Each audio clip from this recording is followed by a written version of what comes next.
I have this trick called the list. So, because I did not want my kids whining in the supermarket or in any store or toy store or whatever. So what I would say was, oh, you want that pack of gum? Let's put it on your list for your birthday or Christmas.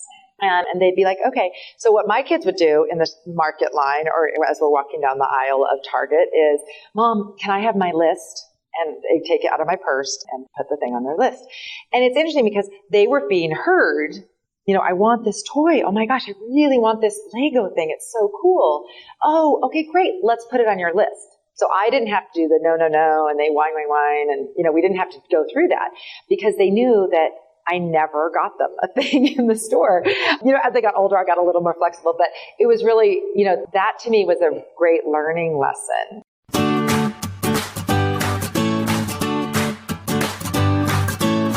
Hello and welcome to the Sunshine Parenting Podcast, where each week we talk about ideas for raising kids who become thriving adults. I'm your host, Audrey Monkey. I'm a summer camp director, writer, and speaker, and I've had the privilege of working with thousands of children, teenagers, young adult counselors, and parents over the past 3 decades. My husband, Steve, and I are raising 5 kids who currently range in age from 15 to 25. So my interest in raising kind, optimistic, self-reliant kids who become thriving adults is personal as well as professional.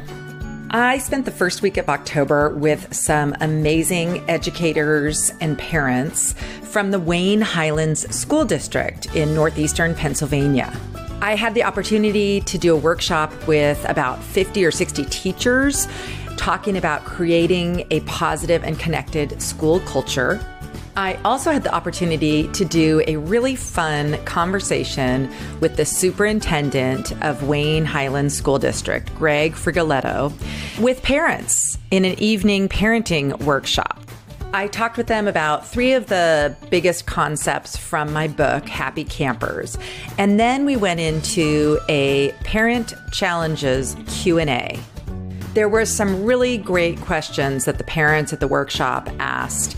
And Greg and I went back and forth sharing our insights and ideas in response to the questions and challenges the parents shared. This episode of the podcast, which is episode 109, is a live recording of the Q&A section of our parent talk from Lakeside Elementary School in Wayne Highlands School District.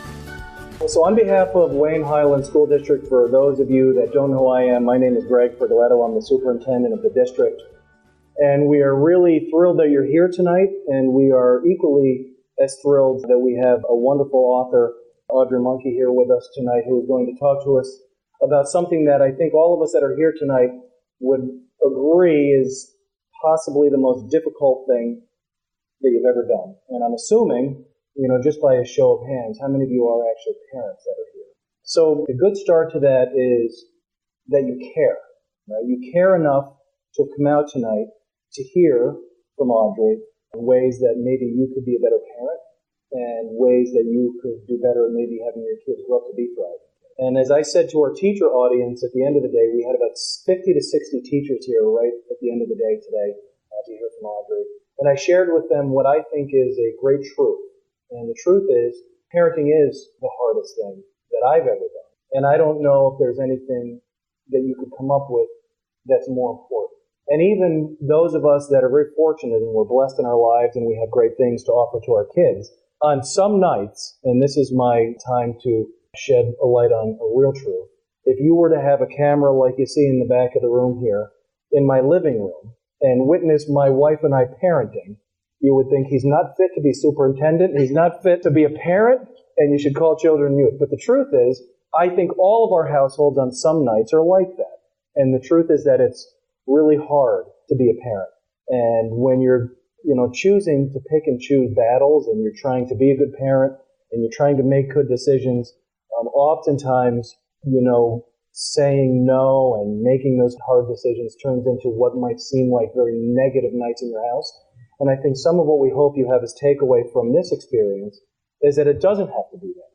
It could be a positive interaction. And there are ways to go about it where your house doesn't look like my house some nights, where it's chaos and everybody's upset. Am I the only one? Because some of you are looking at me like, no, he really is crazy. All right, okay, right?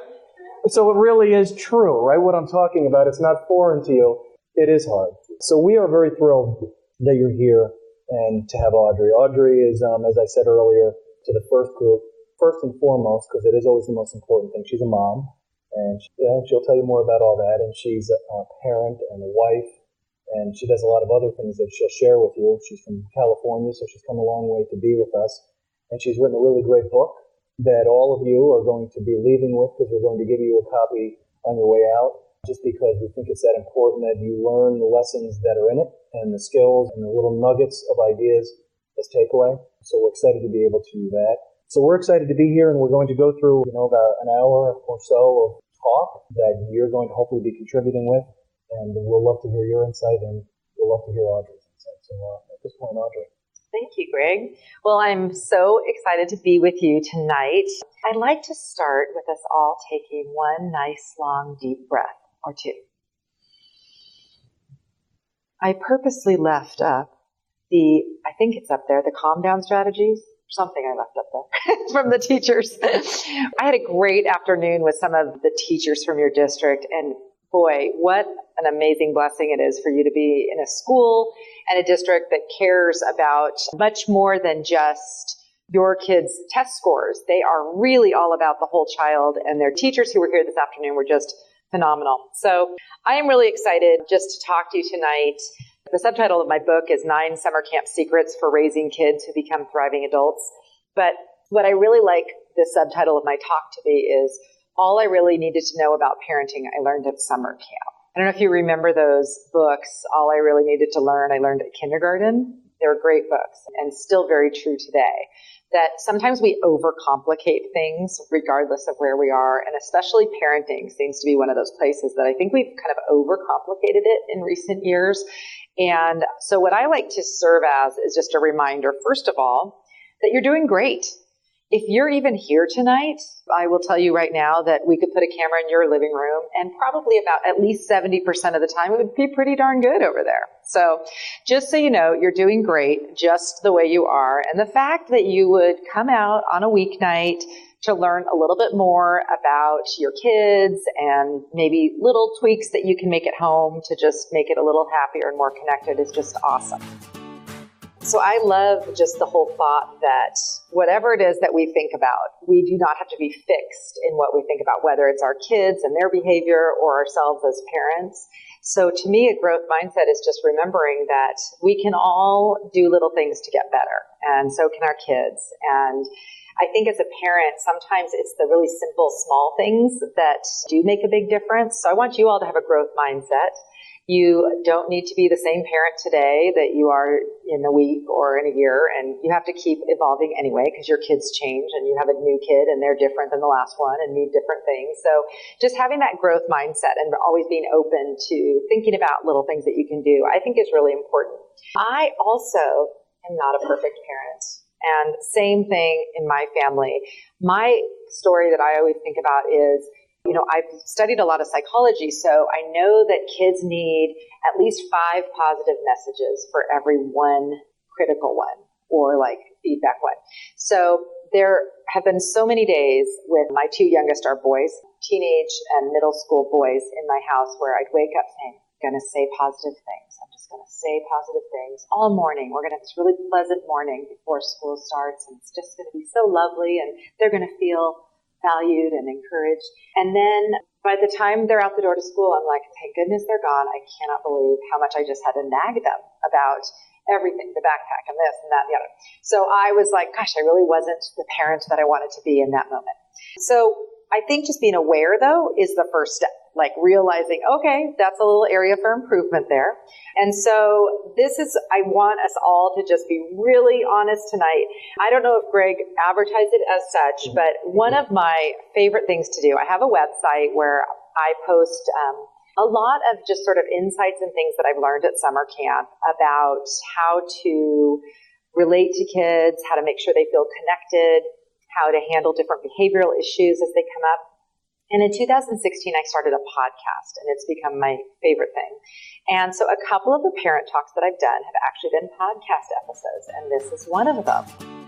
So because of my job and my role and all the people I talk to all the time, I get text parenting questions. Okay, so sometimes from like dear friends. So some of our best friends, they have twin daughters who are seniors in high school. And the text I got just 15 minutes before this evening is, at what age did you let your daughters road trip on the freeway to another city? And I couldn't actually remember, but my response was, they're seniors in high school. They're going to be in college next year. They're responsible girls. Let them go on the road trip. And so that was just, I think, one of the things that I learned from my own experience parenting is it's really good to have people who are out ahead of you a couple of years who you can ask these kinds of things and just text, because oftentimes that's the best advice. If you know a family and their kids like are turning out pretty darn well, you're like, ask them what they did. Sometimes they'll have some good insights on that. And so the old-fashioned wisdom of parenting sometimes does work. All right, so here's our first question. All right. So this is about a whiny kid. How do we encourage them to change their reactions? For me, that it's almost every answer I give is probably going to be related to a story, right? So I could tell you that our younger daughter had a tendency to not sleep when she was a newborn. And we learned quickly that if she cried and we went in and held her, she would stop, right? But we realized that she cried a lot. So we were encouraged to let her figure it out, and that our reaction of giving her the time to figure it out was really instrumental in her stopping crying quicker and not relying on us to get her to that place. And I would imagine crying and whining are similar things. And, being loud and abrasive probably won't stop it, but a more positive response, well, it will be my. Yeah, I just think that we talked earlier today about what the underlying things are with kids. So, they're whiny. What is the real thing, though? They're not just whiny to be whiny. Is there something going on underneath? Is it always the same time of day? Is there something in the environmental? Are they tired? Are they, hungry? Do they just want your attention? And this is how they get it. Is this how they get their way? I think that was kind of what you were speaking to. One of my favorite tricks, I don't know why, but I was fixated on this one thing with parenting is I did not want my kids to be those ones at the supermarket asking for things in the checkout line. They have all the things lined up that they want kids to ask the parents, and the harried parents say, oh, fine, just whatever, throw in the cart. So I have this trick called the list. So, because I did not want my kids whining in the supermarket or in any store or toy store or whatever. So what I would say was, oh, you want that pack of gum? Let's put it on your list for your birthday or Christmas. And they'd be like, okay. So what my kids would do in the market line or as we're walking down the aisle of Target is, Mom, can I have my list? And they take it out of my purse and put the thing on their list. And it's interesting because they were being heard. I want this toy. Oh my gosh, I really want this Lego thing. It's so cool. Oh, okay, great. Let's put it on your list. So I didn't have to do the no, and they whine. And, we didn't have to go through that because they knew that I never got them a thing in the store. As they got older, I got a little more flexible, but it was really, that to me was a great learning lesson. And I don't know where I got that from, but so part of it I would really do for the whiny kid. What I would do is track when it's happening and why. Do a little bit of your own research and see what is, are there any commonalities? Because perhaps by you either not giving it any attention or giving some other kind of positive attention, perhaps it will slowly wane away. I think behaviors continue because they get some kind of reward, usually. So whining could also be for the sole purpose of getting attention. Mm-hmm. When you were talking earlier about, the one-on-one check-ins, when you were talking about that, I typically think about the end of the day, because that's really when you're kind of reconvening as a family and it's where you have the most time to connect. But typically, your children are coming home and they're tired, they've had a long day, and you've had a long day. So we're all a little whiny at that time. So the check-in, I think, would be very valuable for this question, in that giving the attention and truly having it be undivided might kind of scratch that itch for attention that might manifest itself through whining. You know what I'm saying? So I think there might be an opportunity there to find that there's a greater way to get attention than whining, and it's because it's initiated by you in trying to have that face-to-face time. And as I said earlier to the teacher group we had, I think what's really important is that anything we're going to talk about tonight, especially anything you're going to read in Audrey's book, is that it is not going to go without effort on your part. It doesn't happen accidentally, necessarily. It has to be that you've made a conscious decision to try to create these connections and to make this difference. And it is work, kind of, but it's the greatest work you'll ever do. I read this great book, and I had her on my podcast. The name of the book is Ignore It. And I think it's a clever title, but she's a parenting coach, and she has her PhD. And basically she found herself after 25 years working with families that a lot of the time her advice was to ignore it. And it sounds kind of funny, but sometimes ignoring bad behaviors is the best approach. And the example I gave with her when I was talking to her, I was so frustrated that, our kids do chores, but, not cheerfully a lot of the time, reluctantly doing the dishes, but just kind of just being this is just paining me to do the dishes. So I used to get irritated, do things cheerfully. We're all part of the family and contributing to the household. And I realized that, them being crabby while doing the dishes, what do they want to get out of it? They want someone to say, oh, I'll just do it, which a few times I did. I'm like, I don't even want you to do these because you're just not cheerful. Well, once she told me that, I was like, oh my gosh, I get it. I just ignore that they're being crabby while doing the dishes. The dishes are getting done. Who cares that they're crabby while they're doing the dishes? So some of it, depending on, again, the situation, is sometimes ignoring things is good as long as you're doing the positive, full attention for good things. I think that's the thing. They can't just be ignored for everything. They need attention. They need connection. But I think you can start ignoring some of those not as good ones. If I could, this is a little bit of a detour. Is that okay? Go ahead. So you mentioned chores, and it is somewhat connected. So hopefully you're all requiring that your children, if they're of the age, have these responsibilities of chores. And the importance in that is that there was a longitudinal study that I had read about where there was a cohort of individuals that they followed through their high school years into their career years. And they tried to measure, what level of success they were having in their career. And then they looked at all of the different parts of the equation that may have contributed to their success. And as they peeled away all of the different things that could have contributed to that success, one of the things that they found in common with almost all of them, without exception, was that as they were growing up, they had chores. Mm-hmm. That's Julie Lithcott-Haynes in How to Raise an Adult. That was one of her findings. Yeah, across all socioeconomics, everything. It's just kids who had responsibility, needed to do things. And that goes along with just you're part of the family, you're a valued member of this household. A lot of times both parents are working or working a lot in home or outside. Kids need to help. And especially, and more as they get older, because that's what, I think sometimes we give the excuse. I know the classic one is a big test in AP such and such tomorrow, so can't. And then the parents are like, oh, the AP test. No, you go study. We'll do the dishes tonight. That's the classic one. But when you think about it, we as adults, thriving adults, guess what? We have to get our job done and go to the market and feed ourselves and do the dishes. All of it. We have to figure out how to manage all those things. So it's helpful for our kids to start learning that early. When my kids were in high school, as soon as they learned to drive, their job was to stop at the market and cook dinner once a week. And it was super simple things, like learn how to make tacos or barbecue chicken or whatever. But great. And they then get to college. They're like, Mom, I was the only one who knew how to make, chicken Alfredo pasta. So it was pretty good. Okay. What is a good strategy to deal with physical fighting among siblings? Hitting, pushing. I probably am not the greatest on this one because my technique is I'm not sure it would be advised by any parenting expert. But if people are fairly evenly matched and there's no blood being shed, I chose usually to say, make sure you do it on the wrestling mat. And if someone gets hurt, whatever.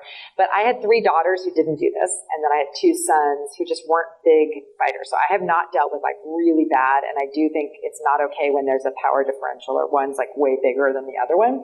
So I would say, I'm going to pass it to you. What do you do with physical fighting? I'm sure it's at school. Yeah, I grew up in a house with 4 boys, so I would say that happened on occasion. When you learned, when you said a few moments ago that, if it's evenly matched. Well, you learn quickly that hurts and it's no fun. And I could say in our house, it was often where, sometimes you couldn't stop that, right, because it happened, and maybe you're there at the back end of that. But you try to still have that communication piece, with whoever the siblings are on, well, what's going on and why was that caused and why did you think that was a good idea and how to solve that? And I think really it is about the communication that you can have with them about maybe better ways to resolve that. And hopefully, through some of the things you've learned tonight and as you move forward, it might prevent them from even thinking that that is a good option on how to solve that problem. So parenting might prevent that to begin with. I am thinking too, Tina Payne Bryson in Yes Brain, she talks about how we often, like there's always usually a verbal thing or there's some kind of emotional thing before people start hitting each other. And usually as adults, we hardly even know what started the whole thing. But what she says is to have a lot of compassion for whoever the hitter or the pusher was too, because there's something going on with them. They were very frustrated. That was how they expressed themselves. So I think once everyone's calm or, obviously separate if it's people are getting hurt or whatever. I was thinking about maybe sending them around the block on a run, but I don't know if that's okay or not. I might do that. Depending on them, maybe send them out to get some energy out. But I think really trying to get to the underlying thing. It might be super frustrated about something, feeling left out, hurt feelings. There's so many things. And oftentimes when we're just saying, you can't hit, we're not even scratching the surface of what's really going on with that kid. There's something going on. They feel very sad or angry or frustrated. And we think about the hitting when there's something else underneath. So I would say, unless it's like play, like they're wrestling and it's that kind of stuff, I would say trying when people are calm, individually getting to the bottom of both of their kind of experience of that situation and maybe what caused it.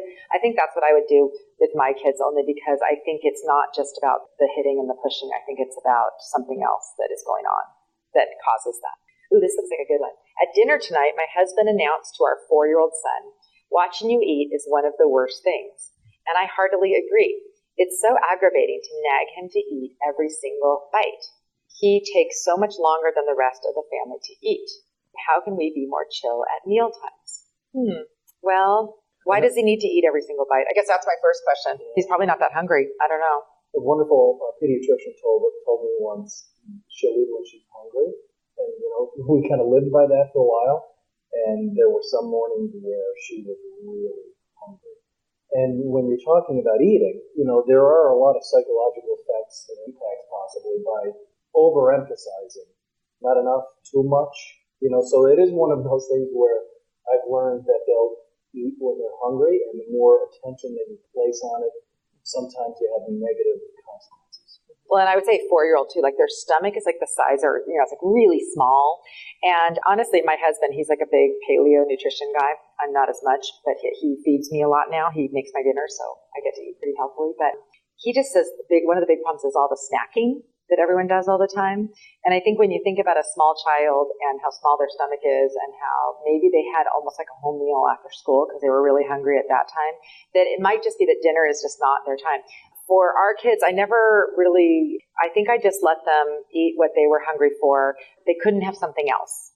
So like if that's what dinner was, and if later they were, hungry, there was like the option of a string cheese or an apple or something like that. But it wasn't like you could just have a snack bar and get a bowl of cereal and do every which thing. One thing that's interesting at camp is we don't do snacks. We have them available for kids who really need them, but we just have breakfast, lunch, dinner. And it's amazing. The kids eat so well because they're really hungry. They're active and they're hungry. And so I bet it's just a hunger thing. And I think you don't want to get into a battle over it. So honestly, if the child is sitting at the table with you during dinner and having a few bites, I would just say, great, that was a good dinner. Let's clear off our plates. If half the plate's still there, I would just you could cover it and leave it in the fridge if they feel hungry later. If they're not hungry later, then I would just say they weren't that hungry. But I wouldn't make it a battle. I agree that just there's so many weird things now and people, and I think we sometimes put too much emphasis on the cleaning your plate, I think is a thing of the past, I think. Because first of all, we don't know what portions are, and kids sometimes don't eat things, and it turns out later they had allergies to them, which I always found interesting. Like things would make their stomach hurt or make them feel sick, and then you find out later that you were, you were forced to eat mushrooms or something when you were allergic. So that's my take on that one. I get frustrated that neither of my children want to learn or be taught things by me. What are some ways in their mind space to help teach them new things. I think this is a common thing. I mean, here I am, like, I would tell my kids about books I was reading about positive psychology and how it's important to be grateful and make them do gratitude journals and stuff. But I was their mom, just like, his kid's dad. And so they don't want to listen to me telling them things. So oftentimes it's really okay to let go of certain things, teaching your kids, and let other people in their life. And I love the whole village idea of, if you have extended family, good friends, teachers, coaches, these other people pouring into our kids' lives are really important. That's why camp counselors can have such a positive impact on kids.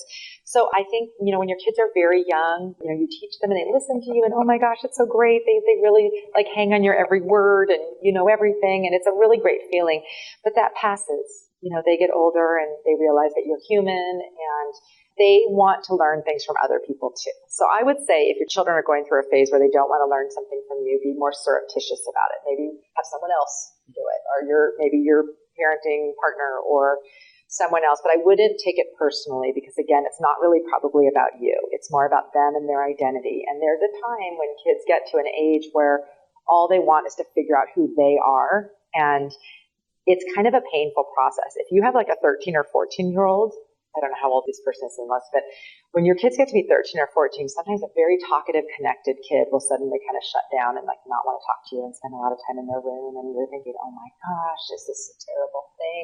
But it's really a normal part of development, really, is just that. And I would add to that. So as this question is posed, it's what are some ways into their mind space?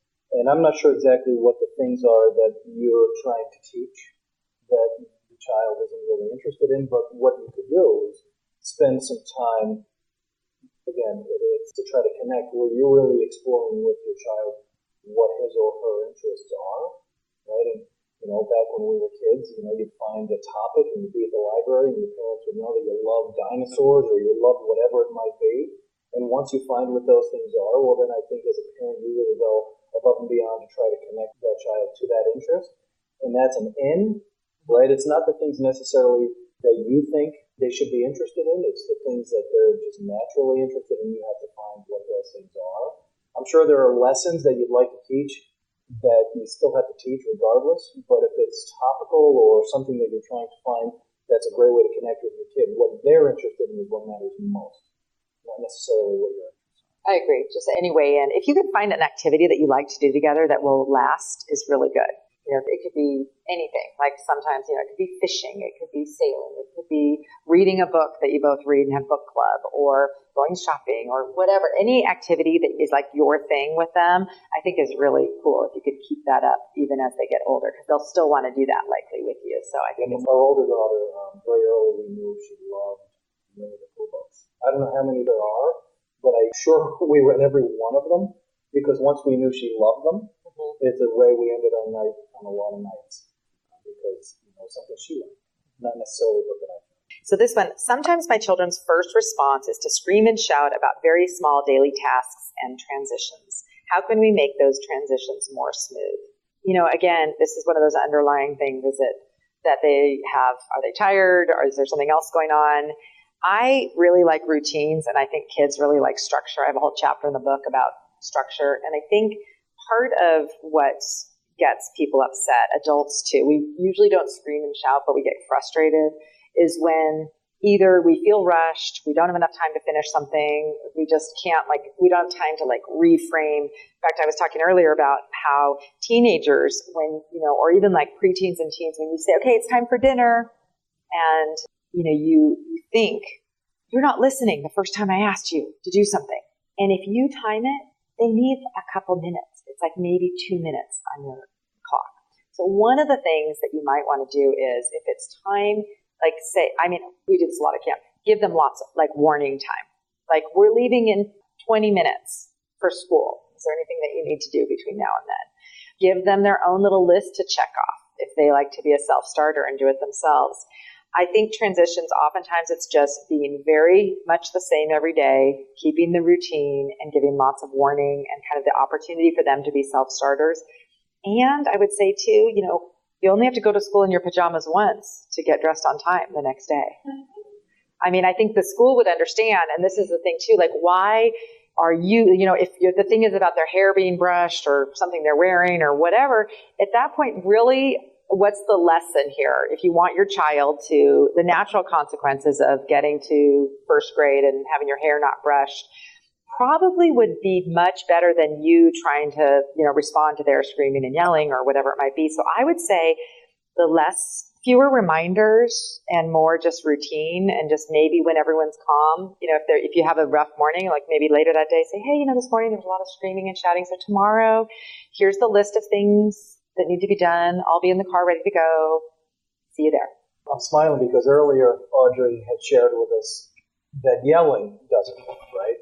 Definitely from us. Typically it just doesn't work. So if your child through whatever the transition is yelling, you're yelling over their yelling, it never works, right? So I think the way you react, and as Audrey was explaining, a way to explaining in a very calm way, and you weren't responding to your child in that same tone. So if they're yelling results in your yelling, they're getting a response that they're going to get used to, and it's a never-ending cycle. So demonstrate that yelling doesn't work by not responding that way when they yell. And it drives them crazy. My kids have so many times said, I wish you would just yell at me like other people's parents. And I want to talk through, why did you think this happened? They would, sometimes it's just, so I do agree, but I think too, even something like that, I might even, if it was kind of an ongoing thing in the family, it could be just a family meeting topic when everyone's calm, hey, you know what, there's been kind of a lot of yelling and screaming. What do you guys think is going on? What can we do? This is with a little bit older kids. Okay, these are such great questions. I love it. The stressed out teenager, how to help them cope.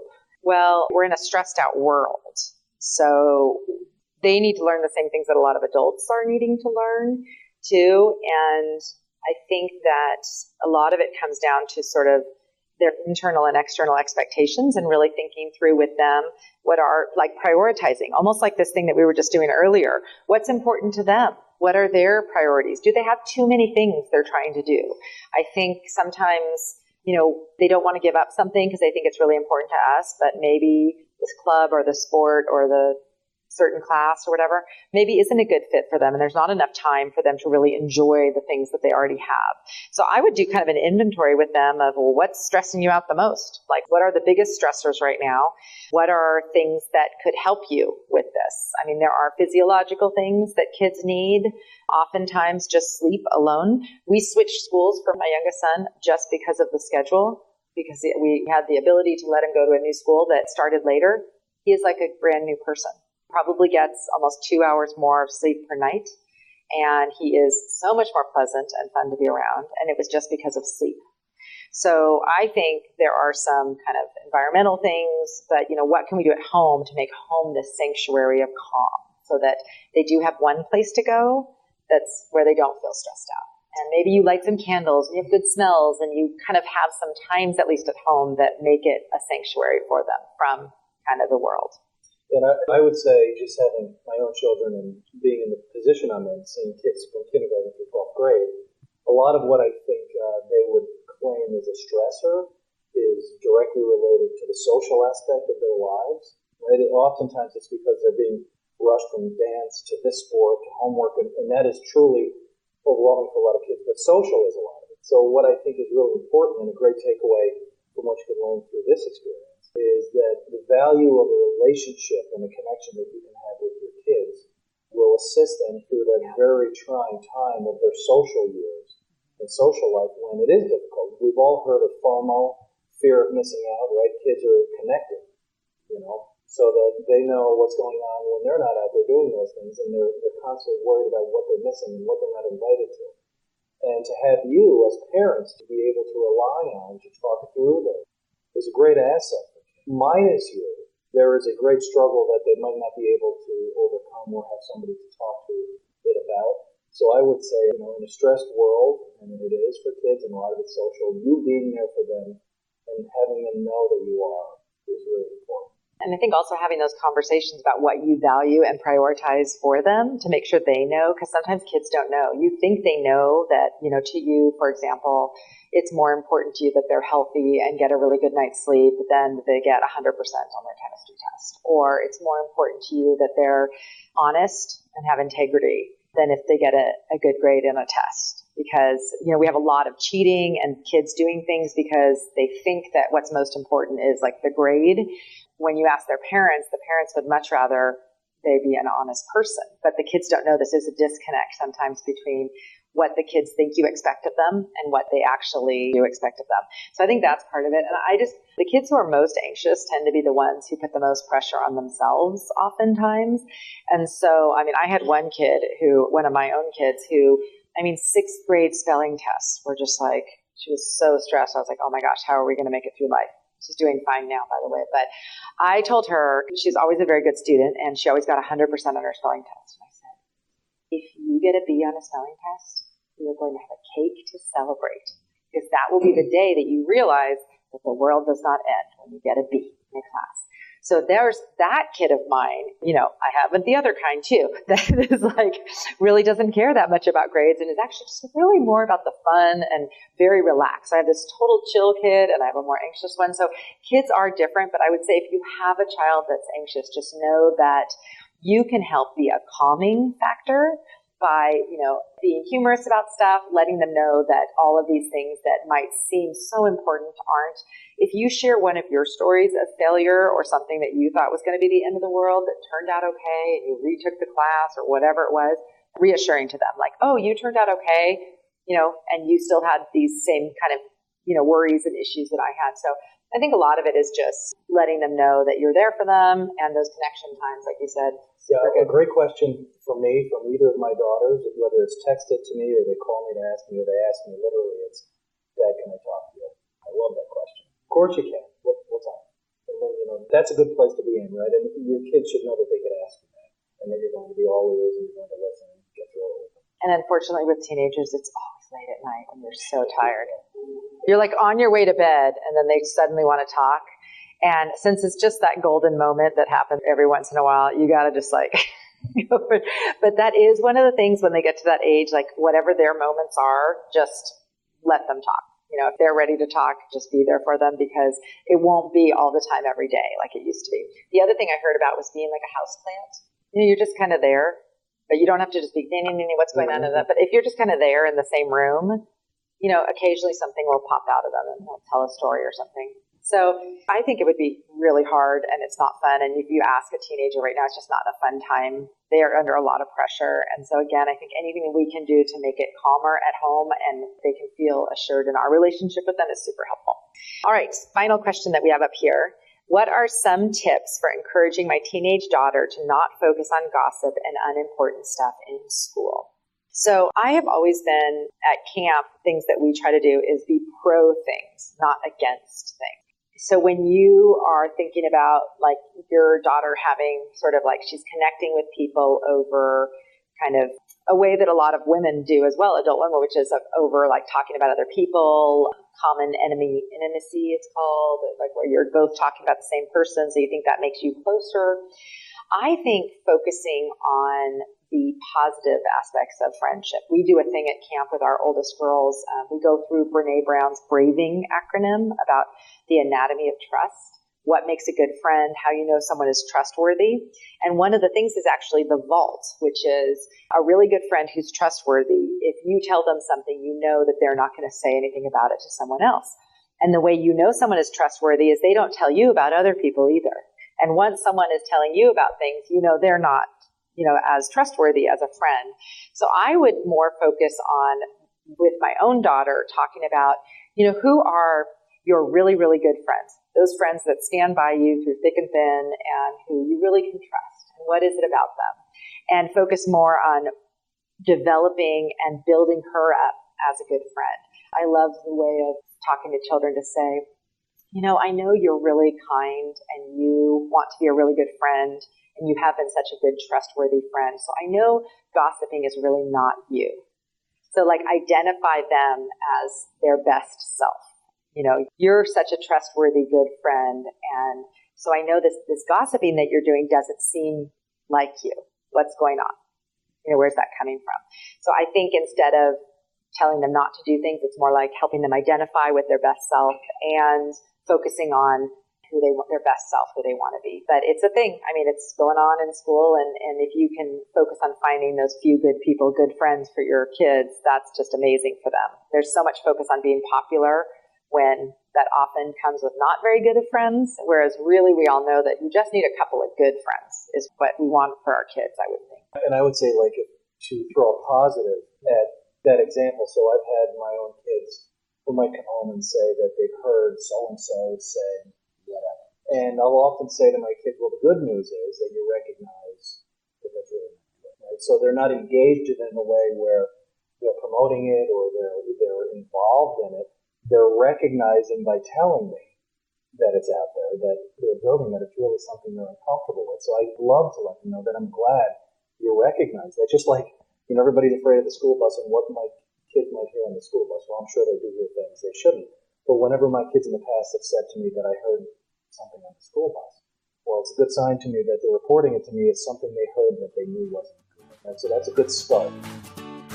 And then I guess these last couple things that we didn't touch on, but we wanted to just mention were just remember that kids save their worst behavior for their parents. And if they're getting good reports from teachers and everyone else, you're doing just fine. That's kind of how it is. When you're most relaxed and you know you have unconditional love, that's when you can let it all hang out. And a lot of kids spend a lot of energy maintaining their behavior for a whole day at school. So if they seem, not as great with you, don't worry. That's normal. Screens have really become a problem in a lot of places, and would just say to have some times in your family that are unplugged times, and just decide what those rules are, and you follow them and the kids follow them, and whether that's overnight is a great time. And just to add to that, so even though that seems for some of you who have children who have them, like, it's brutal and it would be very difficult for you to set those parameters, my daughters have gone mission trips. And when they come back, of course, the mission trip is life-changing. And I'll ask them, well, what was your favorite part? Every time they've gone, the first thing they tell me is that, Dad, we had to put our phones away. And I think, wow, boy, when you're home, it doesn't seem like it, it's the same sort of mentality. And I think at camp, it's the same deal, where I think they would leave saying that it was one of the great joys of the experience that they weren't tied to this, which causes some of the issues we've talked about tonight. But, in the real world, this thing at camp, we have junior counselors who are 17 who leave their phones at home for a month, and they love it.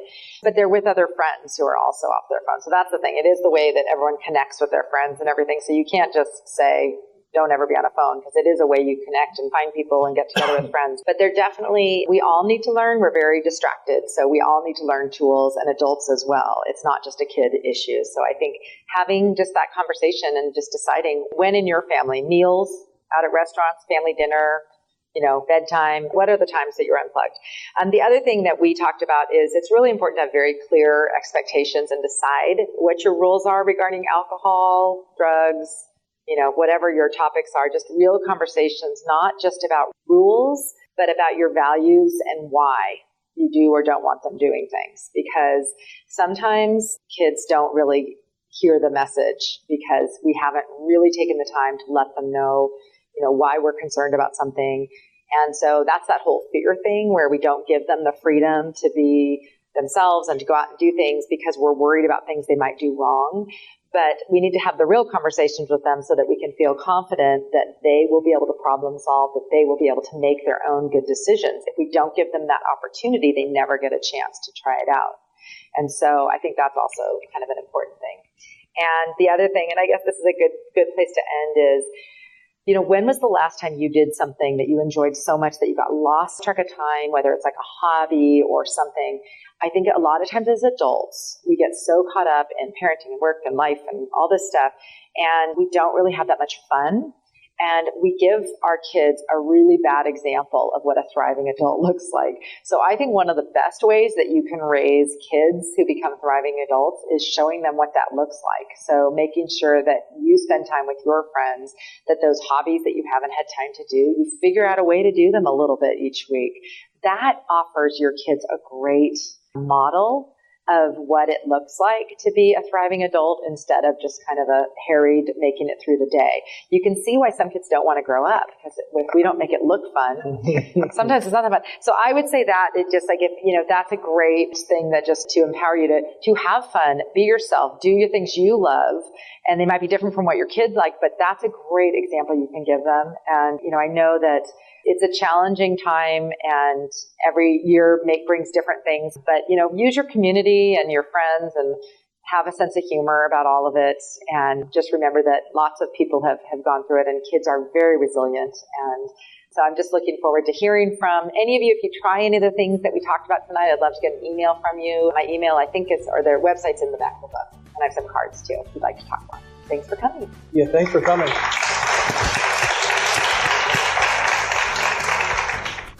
Thank you so much for joining me for episode 109 of the Sunshine Parenting Podcast.